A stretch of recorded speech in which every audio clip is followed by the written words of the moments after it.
Hello বন্ধুরা, আজকে আমি তোমাদের সাথে শেয়ার করব কিছু ড্রেসিং টেবিল সংক্রান্ত টিপস অ্যান্ড ট্রিক, যেমন ড্রেসিং টেবিল ক্লিনিং, অর্গানাইজেশন আর এমন কিছু জিনিস যেগুলো ড্রেসিং টেবিলে রাখলে আমাদের ইমার্জেন্সির সময় অনেকটাই কাজে দেয়। তাহলে চলো ভিডিওটা এখান থেকেই শুরু করা যাক।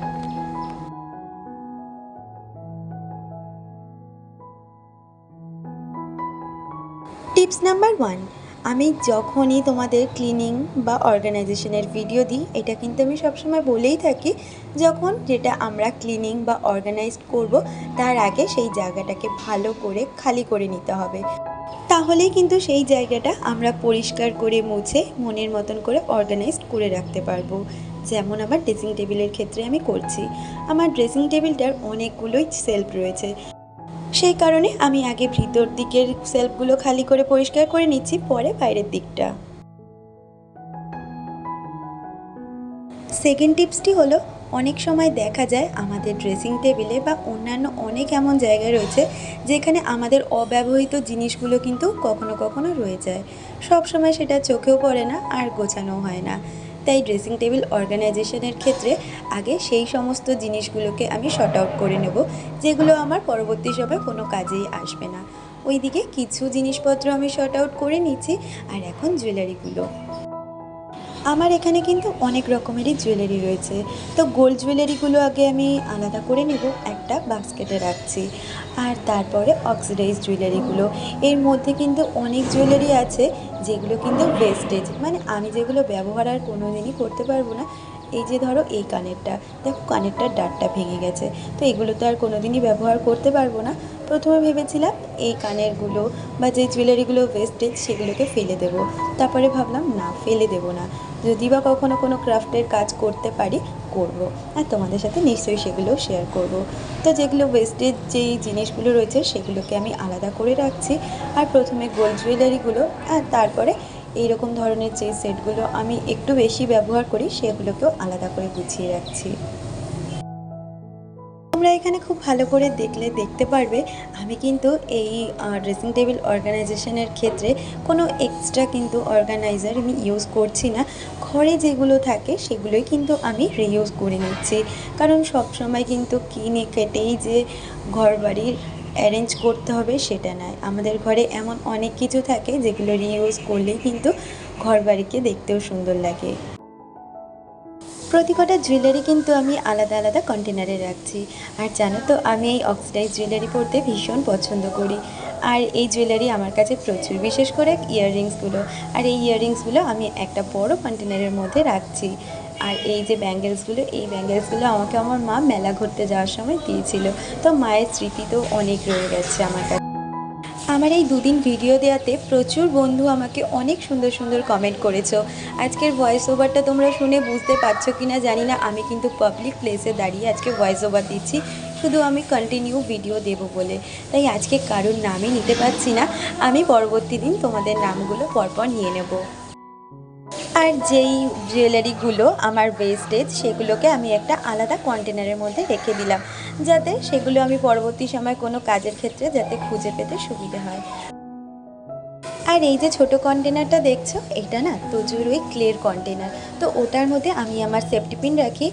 আর একটা ছোট্ট আমি কৌটোর মধ্যে, যার মধ্যে আমি সমস্ত রকমের কালো যে ক্লিপগুলো হয় সাইড ক্লিপ, সেগুলো রেখে দিই। তার সাথে আমার মেকআপের কিছু ছোট ছোট প্রোডাক্টসও রাখি। আর এই যে দেখছো রাবার ব্যান্ডগুলো, এগুলো এখানে আমারও রাবার ব্যান্ড রয়েছে, সাথে দুষ্টুরও। তোমরা অনেকেই এখন জেনে গেছো দুষ্টু কিন্তু আমার কাছে পার্মানেন্টলি থাকে। তো ওরও বেশ কিছু সাজাগোজার জিনিস আছে, সেগুলোও কিন্তু একসাথে আমি অ্যারেঞ্জ করে আজকে রাখছি। তার জন্য আমি একটা ছোট্ট কৌটো নিয়েছি। এই কৌটোগুলো আমি একসাথে অনেকগুলো অর্ডার করেছিলাম, তো তার থেকে ছোট কৌটোটার মধ্যে আমি রাবার ব্যান্ডগুলো রাখছি। নেক্সট টিপটি হচ্ছে ক্লিনিং। প্রথমেই যে ড্রেসিং টেবিলটা আমি খালি করলাম, আর তারপরে তার জিনিসগুলোকে আমি সুন্দরভাবে একটা কন্টেনারে গুছিয়ে রাখলাম। আর সেগুলোকে সুন্দরভাবে গুছিয়ে রাখার জন্য আগে ড্রেসিং টেবিলটাকে ভালো করে ক্লিনিং করতে হবে। এখানে কিন্তু আমি একটা হ্যান্ডমেড ক্লিনার ইউজ করেছি, যেটা আমি নিজে হাতেই বানিয়েছি। আর সেটা দিয়ে খুব ভালো করে ড্রেসিং টেবিলের সমস্ত কোণাচে আনাচে সেলফগুলোকে মুছে নেব। ড্রেসিং টেবিলটা হচ্ছে আমাদের কাছে নিত্য প্রয়োজনীয় একটা জিনিস। কম বেশি কিন্তু আমরা সবাই ড্রেসিং টেবিলটাকে প্রতিদিনও ব্যবহার করে থাকি। তো প্রতিদিন তো আর এটা এইভাবে অর্গানাইজ বা ক্লিনিং করে পরিষ্কার করা সম্ভব হয় না। তাই আমরা যদি মাসের একটা দিন বা ২ মাসের একটা দিন খুব ভালোভাবে ড্রেসিং টেবিলটার সমস্ত কিছু প্রপারভাবে ক্লিনিং করতে পারি স্টেপ বাই স্টেপ, তাহলে কিন্তু ড্রেসিং টেবিলটা অর্গানাইজ থাকে আর দেখতেও কিন্তু ভীষণই ভালো লাগে। এবারে চলে এলাম ফাইনাল পার্টে, ড্রেসিং টেবিলটা অর্গানাইজের ক্ষেত্রে। এক একজনের ড্রেসিং টেবিল এক এক রকমের হয়, এক একজনের গুছানোর কায়দাও কিন্তু এক এক রকমের হয়। সেই জন্য আমাদের সুবিধা অনুযায়ী আমরা আমাদের মতন করে ড্রেসিং টেবিলটাকে অর্গানাইজ করে রাখছি। প্রথমেই দেখো উপরের দিকে আমি আমার জুয়েলারিগুলো রেখেছি, আর তার সাথে বেশ কিছু আমার বিউটি প্রোডাক্টস যেগুলো আমি নিত্য প্রয়োজনীয় ব্যবহার করি সেই জিনিসগুলোকে রেখে দিচ্ছি। আর তার সাথে এখানে কিছু ডিওড্রেন্ট আর আমি যে নেল পলিশগুলো ইউজ করি সেগুলোকেও সুন্দরভাবে এই সেলফটাতে গুছিয়ে নেব। আসলে এক একটা সেলফ যদি আমরা এক একটা কাউন্টার হিসাবে ভাগ করে নিতে পারি তাহলে কিন্তু জিনিসগুলো আমাদের পেতেও সুবিধে হয় আর পরবর্তীতে ব্যবহার করতেও অনেকটা সুবিধে হয়। সেক্ষেত্রে একটা জিনিস খুঁজে কিন্তু আমরা চট করেই পেয়ে যাই, সমস্ত জিনিস কিন্তু আমাদের সরিয়ে দেখতে হয় না। আর এটি হচ্ছে আমার সেকেন্ড সেলফটা, যেটা আমি মেকআপ প্রোডাক্ট রাখতে ইউজ করছি। প্রথমেই আমি একটা আই শ্যাডো প্যালেট রেখেছি, ওটা কিন্তু দুষ্টুর। আর তারপরে আমার মেকআপে যেই ছোট ছোট জিনিসগুলো আছে সেগুলো রাখলাম। আর এখানে দেখো আমি কিন্তু একটা নর্মাল ঘরের কাচের গ্লাস ইউজ করছি আমার ব্রাশ হোল্ডারের ক্ষেত্রে, কারণ আমি এক্সট্রা করে কোনো কিছুই কিন্তু অর্গানাইজেশনের জন্য কিনিনি। আর এই তো আমার রাবার ব্যান্ডের কৌটো, সেফটি পিনের কৌটো প্লাস ক্লিপের কৌটোগুলো এখানে পরপর করে সুন্দরভাবে অ্যারেঞ্জ করে রাখছি। এত দূর পর্যন্ত যারা আমার আজকের ভিডিওটার সাথে রয়েছো, আমার ভিডিও টিপসগুলো তোমাদের কেমন লাগলো অবশ্যই একটা ছোট্ট কমেন্ট করে জানিয়ে দিয়ে যেও। যদি কিছু তোমাদের উপকারে লাগে তাহলে এইরকম ধরনের টিপস পেতে আমার চ্যানেলটাকে সাবস্ক্রাইব করে আমার পাশে থেকে যেও। আর থার্ড সেলফটা আমি একটা বাস্কেট রেখেছি, যেই বাস্কেটের মধ্যে আমার বেশ কিছু সানগ্লাস প্লাস তোজোর হাজব্যান্ডের কিছু সানগ্লাস রেখেছি, কারণ আমি সানগ্লাস পরতে ভীষণই ভালোবাসি। তো সেই জন্য আমার সানগ্লাসের সংখ্যাটাও বেশি। আর এইটা হচ্ছে নিচের সেলফটা, যেখানে আমাদের জরুরি জিনিসপত্রগুলো রেখে দেবো হাতের কাছে যখনই কোনো রকম সমস্যা হবে। যেমন ওখানে রাখলাম একটা কার্টেন, তারপরে রাখলাম ক্রেপ ব্যান্ডেজ আর বেশ কিছু জিনিস, তার সাথে বেশ কিছু ইম্পর্টেন্স কাগজ যেগুলো আমি একটা ব্যাগের মধ্যে করে রাখলাম। আর তার সাথে আমার পার্সটাকেও রেখে দিলাম। আর এবারে চলে এলাম আমার ড্রেসিং টেবিলের বাইরের পার্টটায়। এইখানেও 3টে সেলফ রয়েছে। আগে প্রথমে সেলফটাকে ক্লিন করে নিচ্ছি, মানে সমস্ত কিছু নামিয়ে নিয়ে জায়গাটাকে আগে ক্লিন করে নেব আর তারপরেও সুন্দরভাবে অর্গানাইজড করে রাখবো। আমার ড্রেসিং টেবিলের একদম বাইরের ওপরের পার্টটাতে থাকে একটা গীতা। আমার ঠাকুর ঘরেও একটা গীতা রয়েছে আর একটা গীতা এখানে থাকে। এর পাশে রেখেছি একটা গণেশ ঠাকুর আর তার সাথেই রয়েছে একটা ছোট্ট প্ল্যান্ট। আর এই সামনেই রাখি আমি আমার সবসময় পরা সিঁদুরটা। আর এই তো চলে এসেছি সেকেন্ড সেলফে। এইটার অবস্থা একটু সবসময়ের জন্য খারাপই থাকে, কারণ সব সময়ের জিনিসপত্রগুলো এখানেই বেশি থাকে। আমার ঘরে একটা টেবিল আছে ঠিকই, কিন্তু হাতের কাছে বলতে আমার ড্রেসিং টেবিলটা। তা সেকেন্ড সেলফটা কিন্তু আমার বেশ দরকারি একটা সেলফ, যেখানে আমার হাজব্যান্ডই বাইরে থেকে এসে সমস্ত জিনিসগুলো আগে ওখানেই রাখে। সেই কারণেই কিন্তু আমার এই বাইরের সেলফগুলোকে প্রতিদিন অর্গানাইজড রাখতে হয়।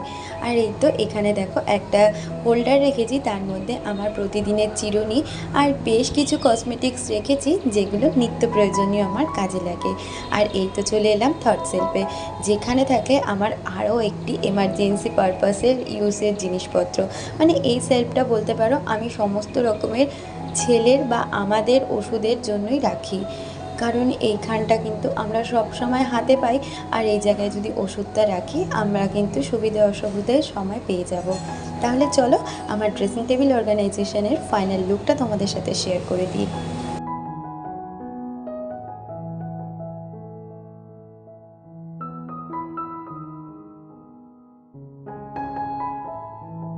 আমাদের কারোরই কিন্তু ড্রেসিং টেবিল প্রতিদিন অর্গানাইজড করা সম্ভব হয় না, আর প্রতিদিনের ব্যবহৃত জিনিস নিতে নিতে ড্রেসিং টেবিল কিন্তু আমাদের অগোছালো হয়ে যায়। তাই মাঝে মধ্যে যদি ড্রেসিং টেবিলটা এইভাবে অর্গানাইজড করে রাখা যায়, দেখতেও কিন্তু বেশ ভালো লাগে, আর জিনিসপত্রগুলো হাতের কাছে সবসময় পাওয়া যায়। যেমনটা বলেছিলাম, ওপরের দিকটা কিন্তু আমি আমার সমস্ত কসমেটিক্স রাখতেই ব্যবহার করি, আর মিডল পোর্শনটা আমার মেকআপ প্রোডাক্ট থাকে, আর থার্ডেরটায় থাকে কিন্তু সমস্ত রকম আমার সানগ্লাস, আর নিচেরটা এমার্জেন্সি পারপাস।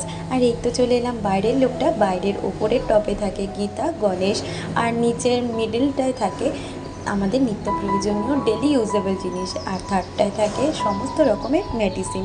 তাহলে আমার আজকের ভিডিওটা কেমন লাগলো অবশ্যই তোমরা কমেন্টে জানিও।